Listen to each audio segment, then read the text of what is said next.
Hi everyone! So here's a detailed recipe of how to make McPuff pizza. So this has a crispy puff on top along with some cheesy filling inside. So let's see how to make this and get started. So for this, in a bowl, take around 1 cup of all-purpose flour or maida, add some salt and put 4 tablespoons of oil in it. Then mix it well together. Then here's a trick to see how much oil is required for the flour. So for that, what you have to do is just hold the flour in your hand and try to squeeze it together and see if it is a holding structure. If it is holding structure, then it doesn't require any more oil and that's a perfect quantity. Then add some water into it and make it into a dough. Look at how the consistency of our dough is. It is not too hard or not too soft. It should be medium, and also you have to knead it for around 5 minutes and rest it for half an hour minimum. Let it rest, and then meanwhile we'll be moving on to our filling, the cheesy filling that I was talking about earlier. So for this, in a pan, take 2 tablespoons of butter. I'm adding a little bit of oil into it so that the butter doesn't get burnt. Then some cut garlic and ginger garlic paste. Saute it for a while, and then I'll be adding some cut vegetables that I have here. I'm using 1 cup of onions, some carrot and some capsicum. You can use any vegetables that you have or want to. You can add olives, you can add mushrooms, you can add bell peppers. Anything is okay. Here I've added some tomatoes and added some salt, and here I've also added some black salt. This is optional, but I really like the taste of it, so I've added that, and some pepper.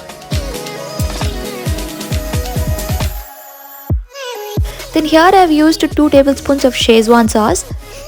You can also add 2 tablespoons of pizza sauce. Actually, that is usually what everyone adds, but I like Szechuan sauce so I've added it here. It tastes equally good, or I like to say it a little better. Then I've added some tomato ketchup, oregano and chili flakes, and mix it all together. I've added like a little bit of water, maybe 4 tablespoons of water, you can say. Let it get cooked nicely, and then you can off the flame and then add your boiled corn and some mozzarella cheese. Mix it and keep it aside, and our filling is ready. Next, we'll be moving on to the puff that I was talking about, the crispy puff on top. So for that, you need to take the dough that has been resting.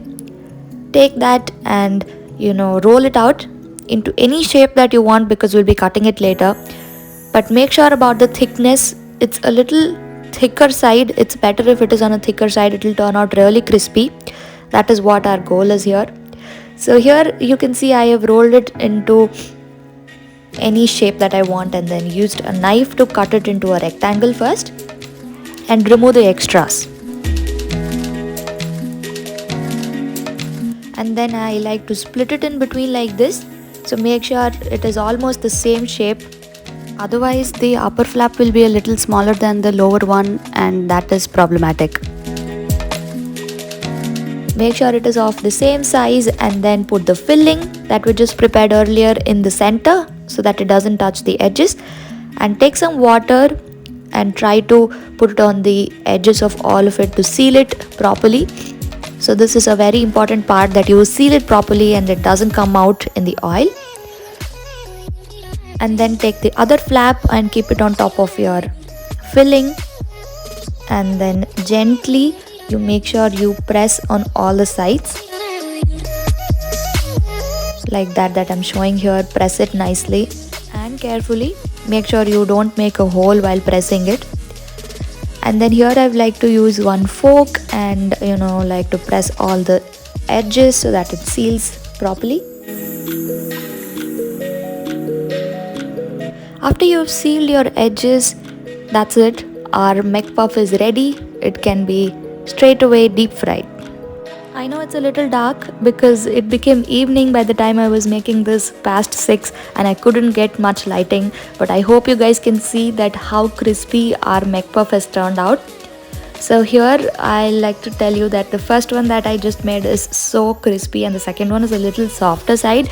That is because the flap that I was talking about is a little thin, and the second one, that's completely your choice as to how you want to make it. You want to make it thicker or thinner, but both has amazing yummy filling in between, that cheesy filling, and it tastes so amazing for tea time or snacks that you can have, and kids will love it. I love it. You guys can try this out and also let me know. Don't forget to subscribe to my channel Foodzie Goodzie, and also like and share this video and leave a comment if you have anything. Until then, bye, meet you next time.